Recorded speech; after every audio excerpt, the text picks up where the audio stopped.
Okay,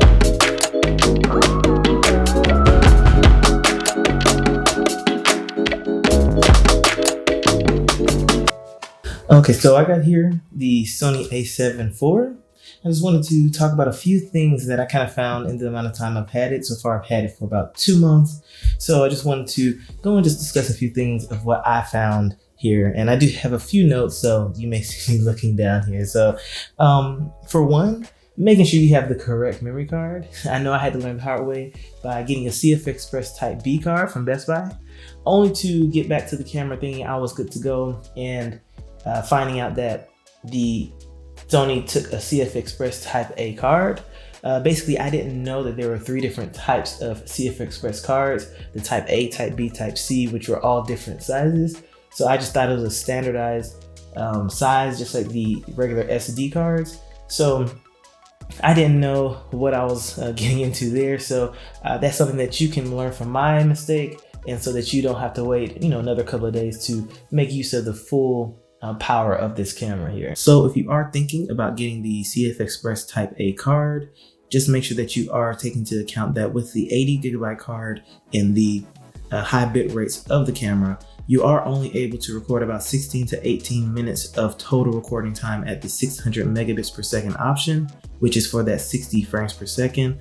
And then about 41 minutes of total recording time for the 240 megabits per second option for the 24 frames per second. This is pertaining to the all intra option where you get those higher bit rates. Also, something else that I did see here that I wanted to kind of point out was the fact that when you're using the point autofocus, where you're focusing on a specific point in the frame, if you move the camera off frame, well, off the subject, and then you move it back to the subject, it'll actually get back into focus on that particular item. Even after being off frame, it still remembers what subject was selected in the first place there. Something else that's also pretty interesting is how the camera goes about doing portrait mode in video. So you know how when you're taking a picture in landscape mode there, the picture's more wide. If you're taking in portrait, the picture's more tall.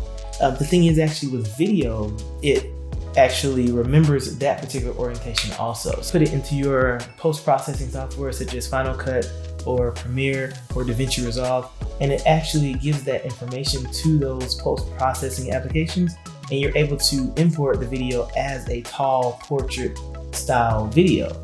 I think it's pretty cool, especially with the whole boom of social media and things like TikTok and Instagram, but TV I believe it's called. The thing is, it helps you do stuff more quickly there.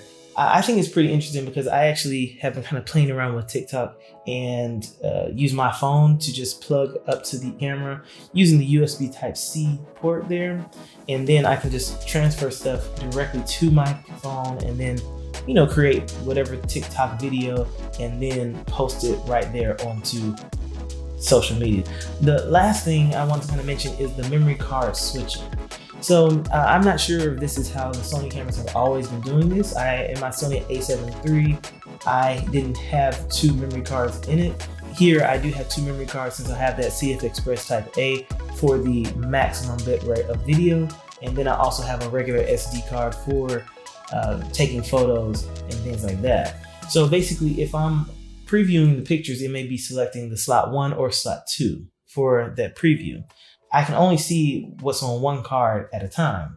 So if I want to switch cards, I can either go through the menu to see what's on the second slot, or a little workaround there seems to be where I can choose whichever setting that slot is connected to, such as the camera being selected to slot 2. And then I have to just take a quick picture. And then once I take a quick picture and then go to playback, then I can see anything on that card, which will show my photos there. If I want to switch back to the video, I have to switch to the video setting. And then once I switch to the video setting and then start a video, at least for a split second, and then end it, then I can press playback and then see what's on that slot 1, which is attached to the video setting there. But it seems that it is something that is kind of needs to be a little bit more well thought out so that you can quickly maybe switch between the cards. Maybe while you're in the playback function, you can have a button to say, a drop down to switch cards or something like that.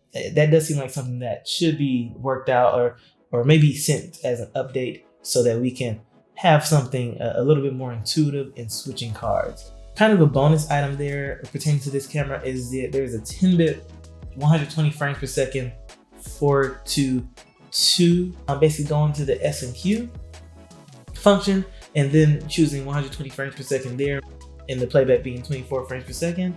With the 120 frames per second, wanting to do that nice slow motion but not sacrifice having those extra colors, to color grade with. That is something that you can make sure that you are looking into there. I believe with S&Q though, there is no audio that is recorded with it. So if you do for some reason need audio with the video, then you would have to stick to the regular 120 frames per second in the video function area rather than in the S&Q area. So as far as the camera though, I do like it. I do really like the camera, and I think with low light, it really is a step above that Sony A7 III in pretty much everything. With just a little bit extra features that are in there that I wouldn't have thought about them adding. I'm going to do some more videos pertaining to it, but just continue to watch my videos and continue to see the world through my lens.